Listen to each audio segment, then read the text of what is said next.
I used to believe I had the kind of life most men dream of. A stable marriage, a decent house in the suburbs of North Carolina, two kids who loved me, even if I was away more than I should have been, and a wife, her name's Melissa, who smiled for the family pictures and told me she was proud to be a soldier's wife. I'm 45 now, did 20 years in the Army, mostly infantry. I wasn't anything special, just one of the thousands of guys rotating through deployments, eating dust in the Middle East, missing birthdays, anniversaries, and everything in between. I gave this country my knees and my time, and I really believed, that what I was fighting for was waiting for me back home. That while I was gone, Melissa was holding things together. For us. For me. She worked in real estate. And if you've ever known someone in that field, you'll know it's a strange kind of job. You're in and out of houses all day, dressed sharp, always networking, always smiling. She had that kind of personality. Warm, confident, magnetic. People liked her instantly. She had a way of making people feel like they already knew her, like they could trust her. That was one of the things I loved most about her back when we first met. We were both in our 20s, at a 4th of July cookout hosted by my cousin. I'd just finished my first tour. She had just gotten her license to sell homes. We talked for hours that night. She made me feel seen, like I mattered. We got married 2 years later. Bought our first house in Fayetteville, not too far from Fort Liberty. Life wasn't easy. God knows marriage to a soldier isn't for the faint of heart. But she made it work. She handled the kids, the bills, the broken dishwasher, all while closing deals and shaking hands with homeowners and contractors. At least, that's what I thought she was doing. When I was deployed, we FaceTimed every couple days. She'd update me on the boys, the dog, the clients. She always looked busy, tired but happy. I missed her every day. I kept a picture of her in my chest pocket. She was wearing a red dress in it, standing by the oak tree in our backyard. I kissed that damn photo more times than I can count. But here's the thing no one prepares you for. When you spend years trusting someone without question, the cracks don't appear until it's too late. And when they do, you don't just feel betrayed, you start questioning your whole damn reality. I didn't know anything was wrong. Not yet. I came back from my final deployment 5 months ago, retired with honors. No more combat boots, no more sandstorms. Just me, a duffel bag, and a heart full of hope. I walked through that door expecting to find my wife in my arms, my sons yelling, "Dad!" and maybe a steak dinner on the grill. Melissa smiled when she saw me, hugged me tight, said she missed me. It all looked right, felt right, but something underneath was off. Like walking into a room you've been in before, but everything's been moved an inch. She was still beautiful, still smelled like vanilla and lavender, but the way she looked at me, it wasn't the same. I couldn't name it at first. Just a shift, a slowness in her kiss, a distance behind the eyes. Maybe I was overthinking it. A lot of vets do when they come home. Re-entry's not easy.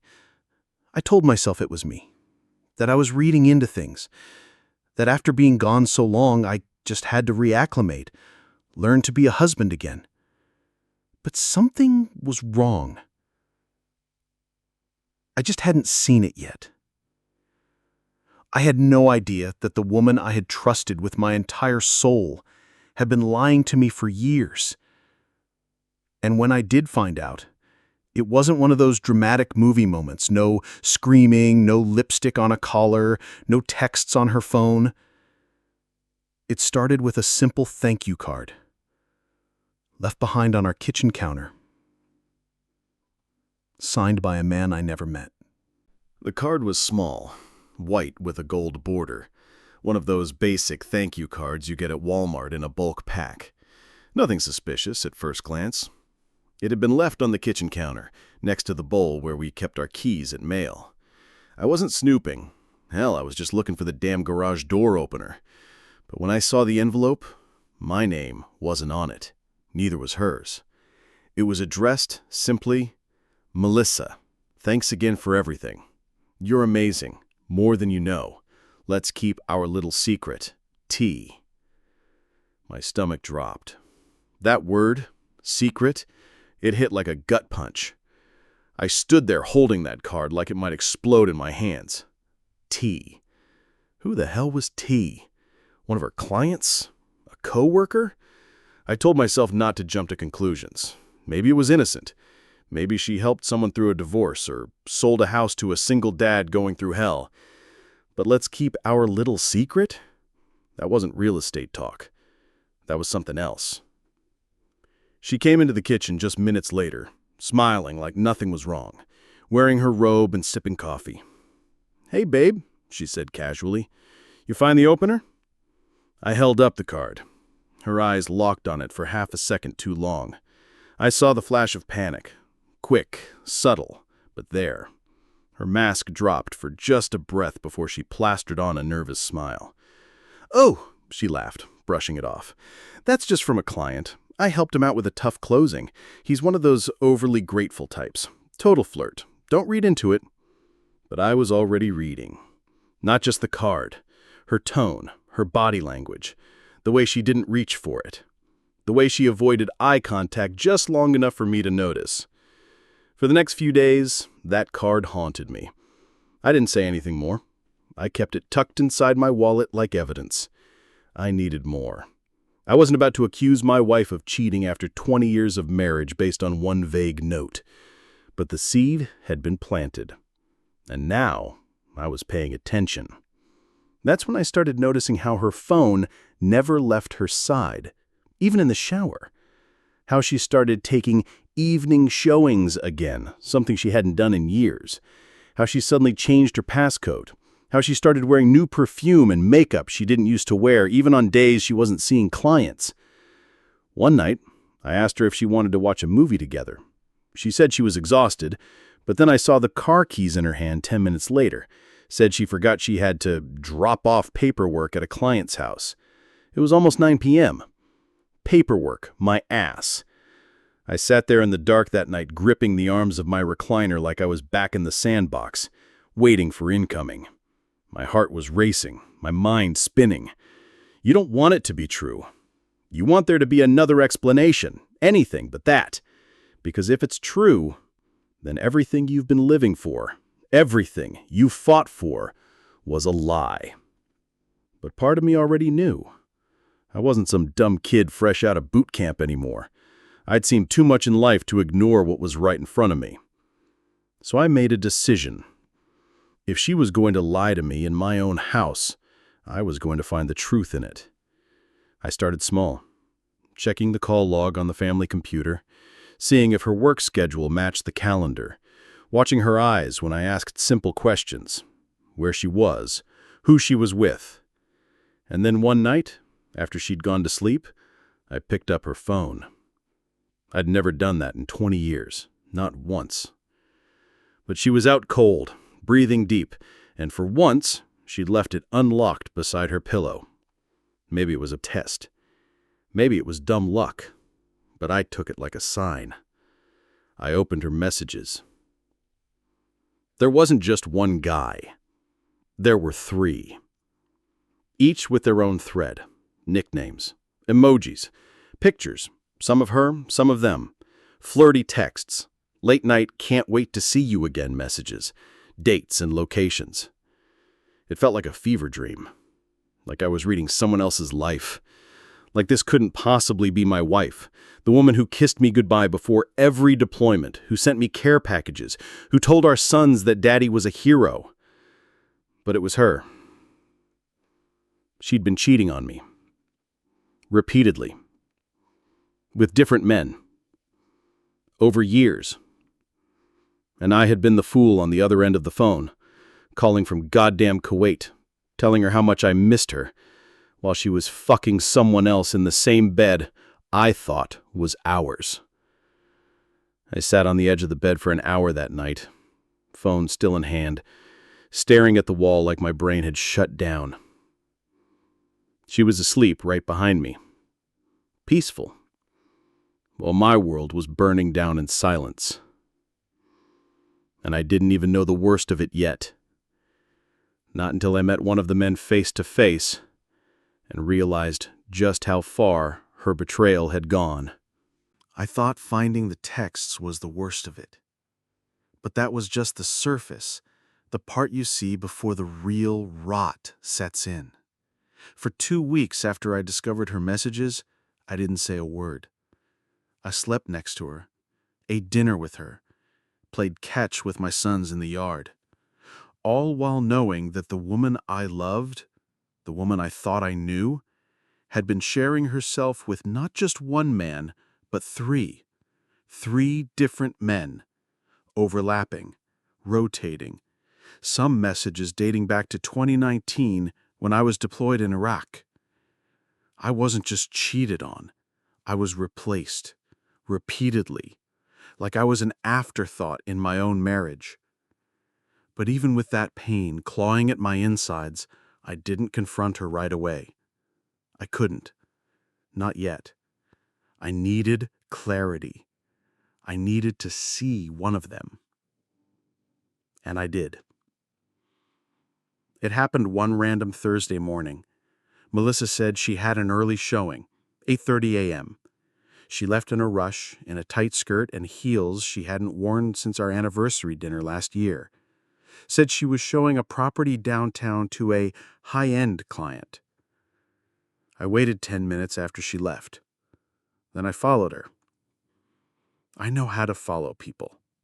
The Army teaches you how to move, how to observe, how to wait. I kept my distance, stayed 2 cars behind.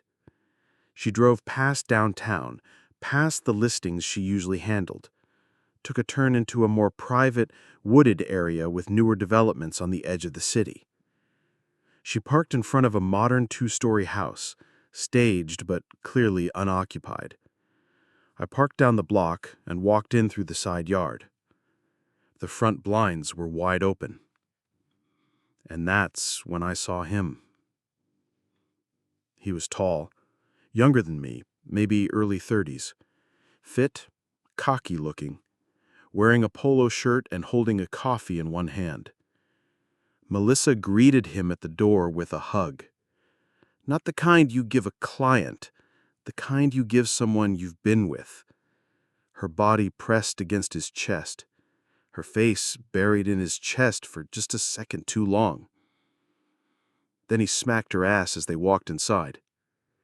I swear to God, I almost kicked the door down right then and there. But I didn't. I just stood there, behind the hedges, heart pounding, my hands shaking so badly I had to clench them into fists. I watched them disappear inside that house together, the same way I used to come home to her, the same way I'd pictured our life restarting after retirement, the same way she had probably welcomed every other guy while I was overseas. I walked back to my car like a ghost. I couldn't even feel my legs. Just a hollow kind of rage buzzing through me, a mixture of humiliation, disbelief, and a deep, aching kind of betrayal that made my chest hurt. That night, I didn't eat. Couldn't. She came home around noon. Said the client wasn't interested in the property. Kissed me on the cheek. Told me she was thinking of planning a weekend getaway for us to reconnect. I smiled and said that sounded great. I don't know what scared me more. The fact that she could lie to me face to face so easily, or the fact that I could lie right back. But that night, I opened her phone again. This time I screenshotted everything. Every message, every picture. I airdropped them to my laptop, saved them to 2 external drives, and hid them in a folder labeled Army Documents. Years of deceit, cataloged, time-stamped, and saved. Then by accident, I found something even worse. A video. She had deleted most of her photos and videos. I could tell from the gaps in her gallery. But one had been saved to her cloud backup. It auto-synced to her iCloud, and she didn't know it was still there. It was from 2 years ago. The camera was shaking. Her voice was giggling. The view was from the inside of a car, parked, nighttime, the interior light barely on. She was straddling someone. His hands were on her thighs. "Say hi to my husband, babe. He's probably in Afghanistan right now," she whispered with a smirk. The guy laughed and leaned into the camera. It was the same man I saw that morning. "Hey, bro," he said, mocking. "Thanks for sharing your wife." She laughed again, her voice breathy, high, excited. I felt sick. Not just heartbroken, not just angry, physically sick. I ran to the bathroom and threw up until I was dry heaving on the cold tile floor. I thought I'd seen enough in war zones to numb me to anything. But this was personal. This was home. And it was destroyed. I didn't sleep that night. Just stared at the ceiling, replaying every moment of our marriage, wondering when it all started. Was it the year I missed our anniversary? The deployment where I didn't call enough? Or had it always been there, hiding behind the real estate smiles and the soft kisses? By the next morning, I knew what I had to do. I wasn't going to yell. I wasn't going to cry. I was going to make her see what she'd done, every disgusting piece of it. And I was going to do it in the one place she couldn't lie. Right in front of our kids. They say revenge is a dish best served cold. I wasn't interested in revenge. I wanted the truth, out in the open, with no more lies hiding behind mascara and tight skirts. It was a Saturday morning when I finally did it. Melissa had just come downstairs in her robe, hair tied up, drinking the coffee I made, the same way she always did, like we were still the happy little family. The boys, Noah and James, were sitting in the living room, watching TV, half-dressed in their weekend pajamas. I stood in the kitchen for a few minutes, watching them all, memorizing it, the last moment before everything changed. Then I spoke calmly. "Hey, Melissa, can you come here for a second?" She turned, smiled. "Yeah, what's up?" I walked to the living room, grabbed the remote, and turned off the TV. The boys groaned in protest. "Dad, we were watching—" "Just for a minute, guys," I said quietly. "I need you both to listen. This is important." Melissa looked confused now, nervous. She set her coffee down. "What's going on?" I sat down, opened my laptop, and pulled up the folder labeled Army Documents. Clicked into it, brought up the screenshots, the texts, the video. Her face drained of color the second she saw the thumbnails. A slow horror crept over her, the way someone looks when they realize the mask is gone and the lights are all turned on. "What is this?" she whispered. "Go ahead, tell them. Tell your sons what you've been doing while I was getting shot at in Baghdad."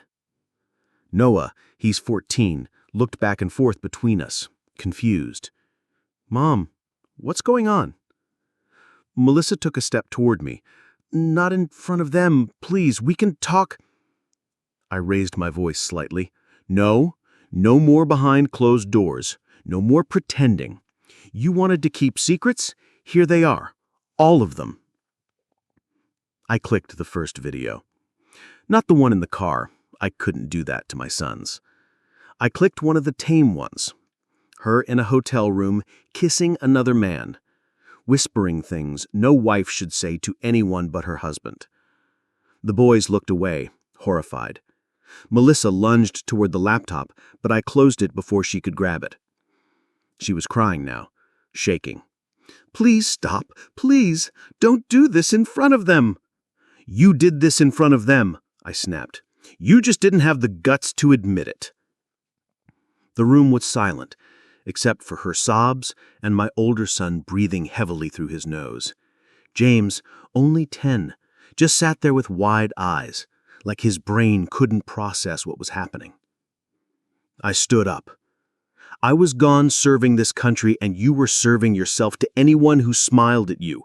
You lied to my face. You kissed me after fucking other men. You smiled in our family photos, knowing what you were doing. She dropped to her knees. I'm sorry. I was lonely. You were always gone. I didn't know how to handle... Bullshit. The word came out cold and hard. It was the only one I could find to match the weight of what I felt. I was gone serving this country. I missed birthdays, holidays, my own damn father's funeral for this. For us. She tried to reach for me. I stepped back.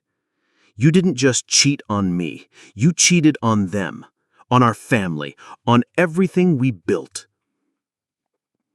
She was sobbing now, shaking so violently her hands couldn't steady themselves. Noah stood up. Mom, is it true? She couldn't even answer. He looked at her, then at me, and then he ran upstairs, slammed the door. James followed silently, didn't even look back. And just like that, the illusion was shattered.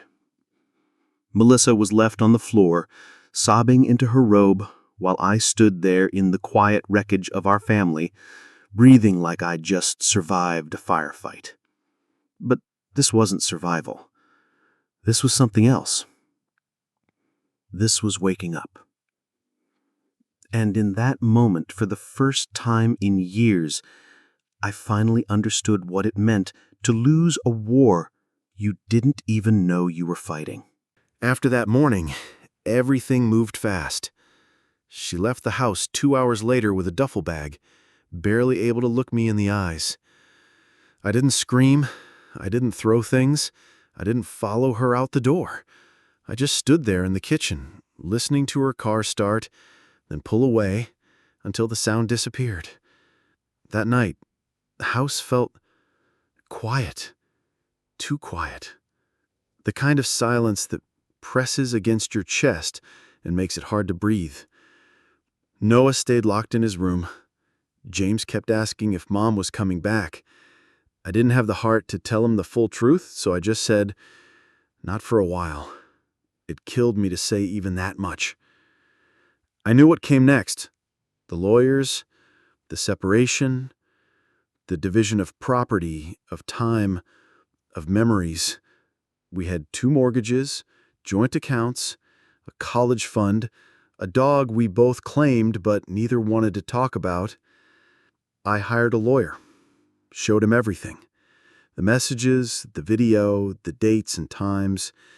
He blinked when he saw how much there was. Told me I had a strong position, as if any of this could be won, as if custody battles and alimony negotiations could fix what she broke. A few days later, she sent a long email. It was all the things you'd expect: apologies, justifications, begging for forgiveness.